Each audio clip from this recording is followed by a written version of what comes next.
I'm standing in the village of Zoodochos Pigi in Thessaly in Greece. It's a good deal further west than the ancient sources would have us believe the Battle of Cynoscephalae took place, but some modern research by Hammond and then more recently by Livingston and Cole suggests that maybe this is the place where the Battle of the Dog's Head took place in the summer of 197 BC. Philip, aware that his phalanx would need to face the legions on flat ground because of its unarmoured flanks and the fact that its various parts should not be broken up, had marched westward from the pass that led to the south where Flamininus was coming from. Flamininus cleverly did not advance into Thessaly onto the flat ground. So you had this odd situation from the town of Pherae near the coast, where the two armies marched west, one north of a mountain range and the other south, and largely unaware of what the other was doing.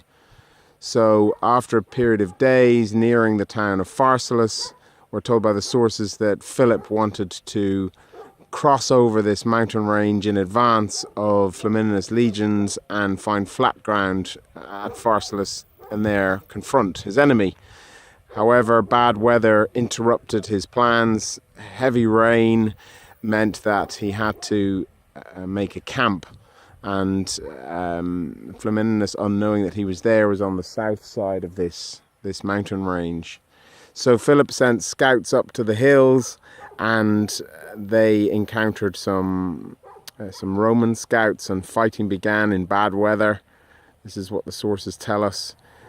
Messengers would have been sent back to Philip. He committed some more of his light troops, and then Flamininus, not wanting his men to be driven back down to his camp in panic, sent some of his soldiers to help, and soon you had more and more men fighting in the confusion of fog or mist and heavy rain on the hilltops.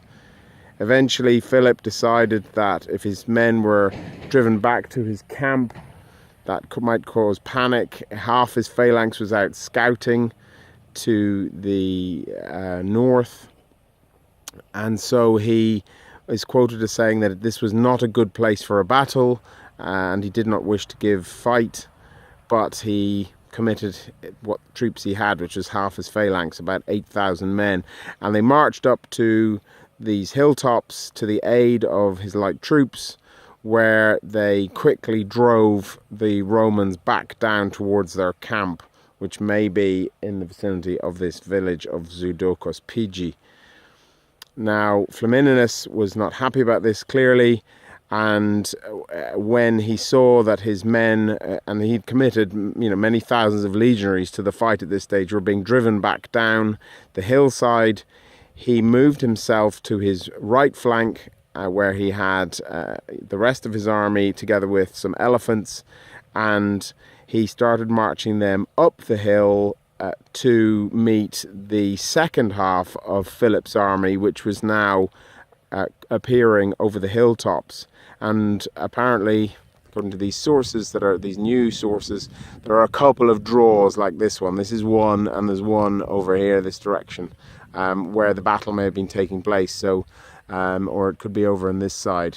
So you had sort of half the army fighting here and potentially being driven back down, and on the other in the other draw, half the army advancing up with elephants. Now, the second half of Philip's army, which was under the command of a general called Nicanor, had come over the top of the hill in marching formation, so they weren't ready to fight. Their sarissæ, the long spears that had proved so deadly at Atrax the autumn before, were disassembled because you can't march with a 6-meter, 20-foot long spear that's fully assembled. And we don't know why they were still in marching order when they appeared in sight of the Roman army. It may have been to try and get to the battle as quickly as they could. When Flamininus saw that the enemy were not ready to fight, he ordered his elephants to advance, and Nicanor's men probably had never seen elephants before, certainly never faced them in battle, took one look, turned around and ran away. And the legionaries charged up the hill towards them, and would have been expecting to defeat the enemy very quickly, obviously, where they were. Now, the sources tell us that at this stage a tribune, an unnamed tribune of the Romans, looked to his side, and he noticed the half of Philip's army that was being victorious, driving the Romans down towards their camp.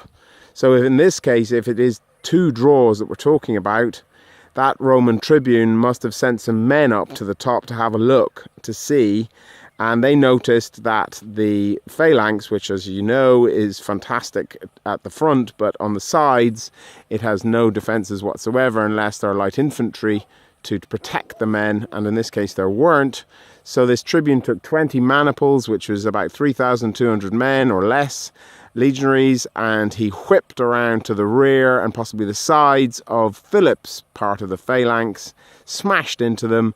Those men were totally defenseless. The sources tell us the Roman soldiers did not know the Greek and Macedonian signal for surrender, which was to plant the butt of your spear in the ground with your spear pointing at the sky.